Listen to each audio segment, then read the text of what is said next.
আজকে আলোচনা করব ডাব্লিউবিসিএস এ আসা মেন্সে মোস্ট ইম্পর্টেন্ট প্রশ্ন 2016-তে আসা প্রশ্ন।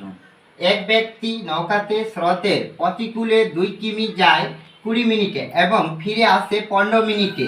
স্থির জলে নৌকার বেগ কত? তাহলে option A 7, option B 2, option C 3, option D 1 এর 2। তাহলে এই সূত্র দরকার নেই, এই ছকের মধ্যে দিয়ে তাড়াতাড়ি এই অঙ্কটা হয়ে যাবে। দেখো, এটা হচ্ছে অনুকূল পরিবেশ, এটা হচ্ছে স্রোতের বেগ, এটা হচ্ছে স্থির জলের বেগ, এটা হচ্ছে স্রোতের বেগ, এটা হচ্ছে প্রতিকূলের বেগ। তাহলে আমার প্রতিকূলের বেগ কত আছে? 2 কিমি পার ঘন্টা যাচ্ছে 20 মিনিটে।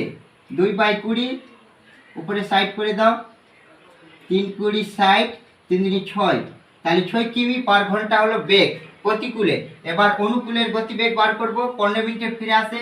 তাহলে 2/15, এই সাইডটা উপরে চলে আসবে, 4×7, 4×8। তাহলে অনুকূল আর প্রতিকূলের গতিবেগ পেয়ে গেছি। এবার তাহলে স্থির জলে নৌকার বেগটা পেয়ে যাব। এই 8 আর 6 যোগ করো 14, 14কে 2 দিয়ে ভাগ করো,